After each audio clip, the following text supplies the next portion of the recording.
গোড়ায় চলে গেছে, কিন্তু আমার বাবা আর যেতে পারে না, গাছে উঠে পড়ছে ছোট গাছে। আর কিছুক্ষণের মধ্যে আমি যাব এলিফ্যান্ট সাফারি করতে, তো তখন তো তোমাদের সবাইকে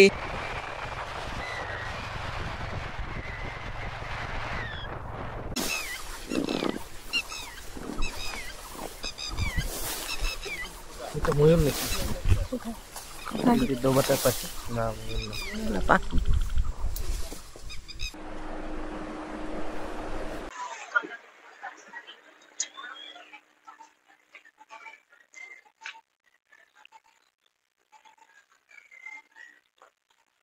গুড মর্নিং ফ্রেন্ডস। এখন আমরা রয়েছি হচ্ছে মানস অভয়ারণ্য। তো তার পাশেই একদম টি গার্ডেনের মধ্যেই একটা রিসর্ট নিয়েছি। রিসর্টে একটা কটেজ নেওয়া হয়েছে, সেটা হচ্ছে মানস রিসর্ট। খুব সুন্দর জায়গাটা, প্রথমেই বলি খুব সুন্দর জায়গাটা। চারিদিকে টি গার্ডেন, জঙ্গল, তার মাঝে হচ্ছে এই রিসর্ট। আর রিসর্টটাও যথেষ্ট পরিষ্কার পরিচ্ছন্ন, খুব সুন্দর। আর মানস অভয়ারণ্য একদম বর্ডারেই রয়েছে, জাস্ট এখান থেকে 20 কিলোমিটার রাইড করে গেলেই হচ্ছে ভুটানের বর্ডার। তো বেশ ভালোই লাগছে আজকে। আর আজকে আমরা এখান থেকে বেরিয়ে যাব, এখান থেকে আমরা আলিপুরদুয়ার যাব। তো এই সকালটা আর কি মানে খুব ভালো কাটাচ্ছি আর কি, বেশ ভালো লাগছে।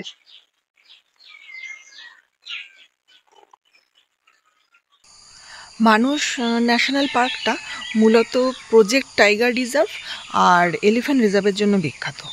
এছাড়া এখানে আরও অনেক বন্যপ্রাণীও দেখা যায়। আর এটা হিমালয়ের পাদদেশে ভুটান আর আসামের ঠিক বর্ডারে এই অভয়ারণ্যটি রয়েছে, মানে কিছুটা ভুটানের মধ্যেও পড়ছে এই অভয়ারণ্যটি।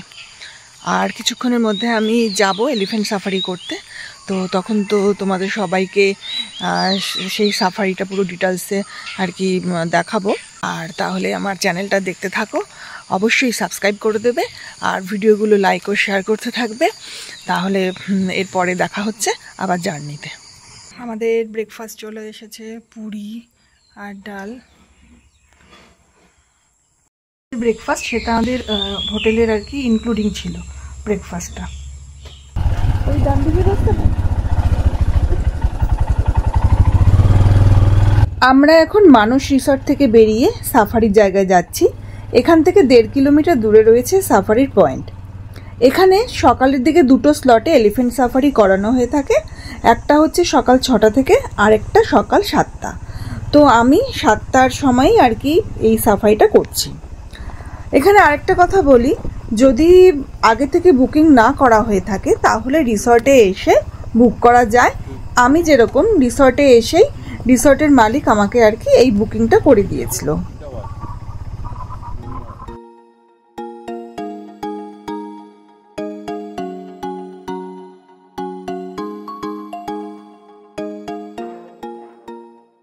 एलिफेंट सफारी का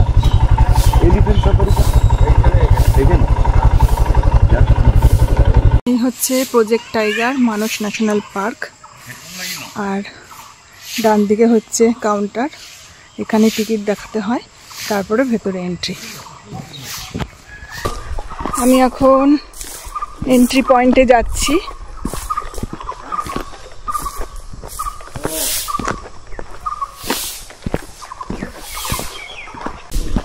ওই যে দূরে এলিফ্যান্ট।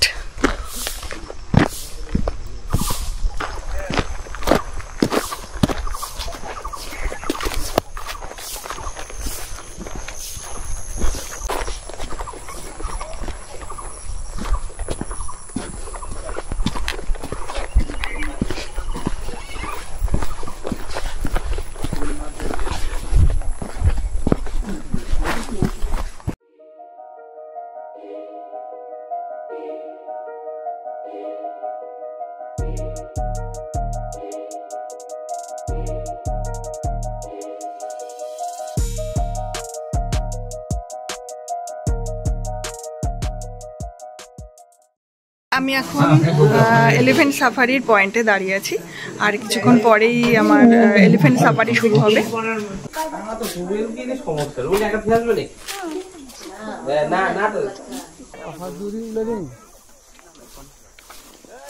তো মানস অভয়ারণ্যতে এলিফ্যান্ট সাফারি আমার শুরু হলো। আর সত্যি বেশ ভালোই লাগছে।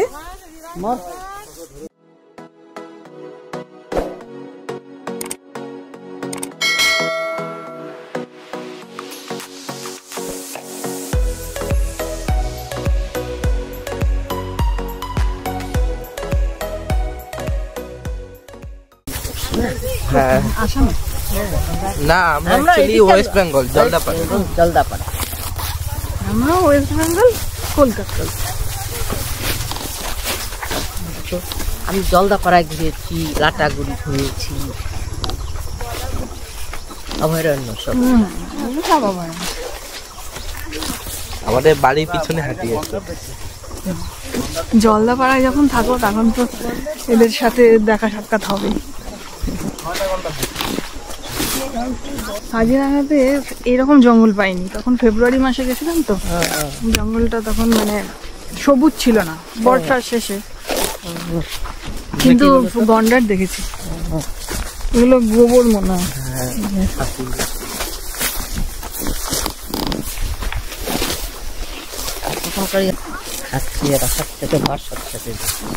খুনসুটি করতে করতে, হ্যাঁ খুনসুটি করতে করতে যাচ্ছি।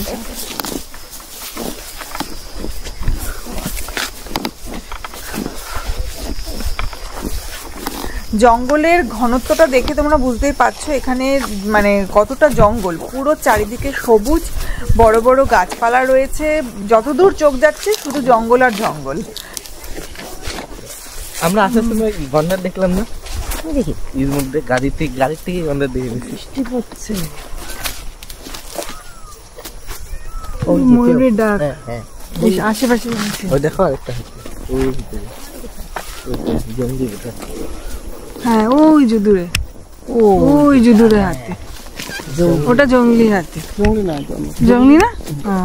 জঙ্গলি না না না পোষা। এই বৃষ্টি পড়ছে রে।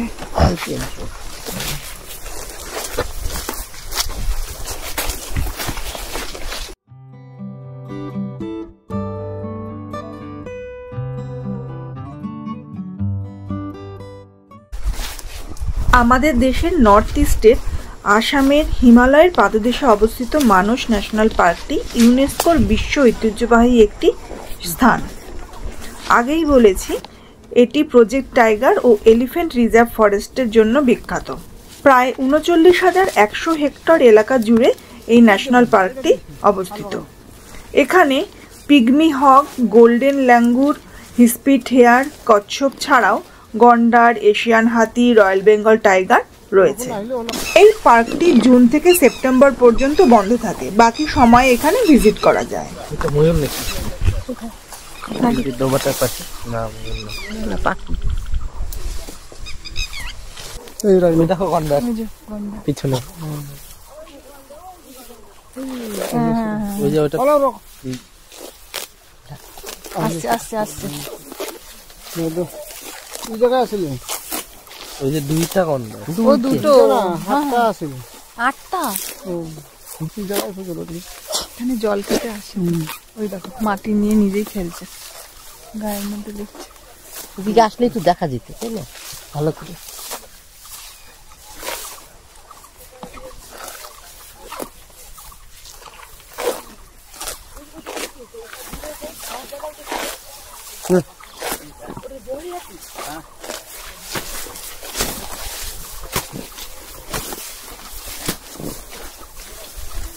গন্ডার হামলা করে নাই কোনোদিন? না করে।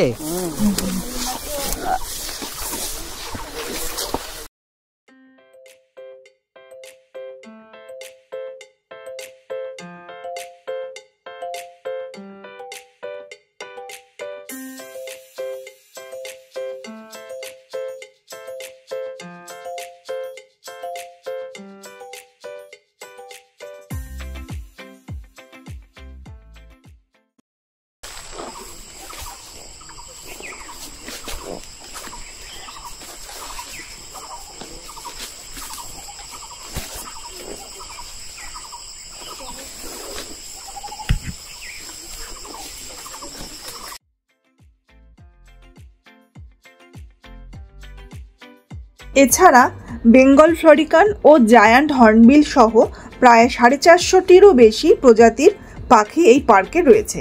পার্কের মধ্যে দিয়ে মানস নদী বয়ে গেছে, যা ব্রহ্মপুত্রের একটি প্রধান উপনদী।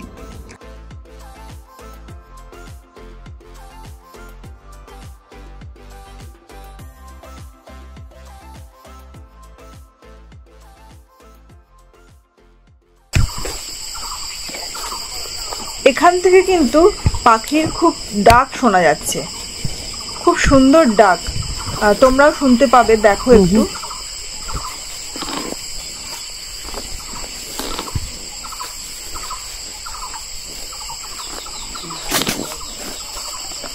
এখান দিয়ে মানে জিপ সাফারি করে।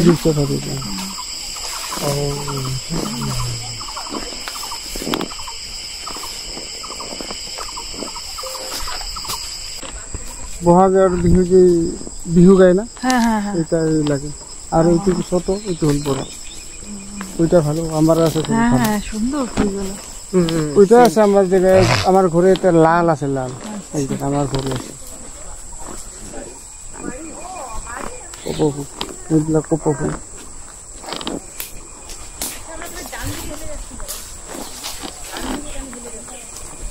একা একাই সব ফুল ফুটে আছে। আর জংলি ফুল তো সুন্দর হয়। হ্যাঁ, সুন্দর, বঢ়িয়া। হাতির পাল এখানে নাই, আছে বেরোয় আছে এখানে দেখা পায় কষ্ট। জিপ সাফারি গেলে আপনি দেখাবো, টাইগারও কেতিয়াবা দেখা পায়। এলিফ্যান্ট সাফারি শেষ করে ফিরে আসার পর এখানে আমি কিছু ছবি তুলে নিই।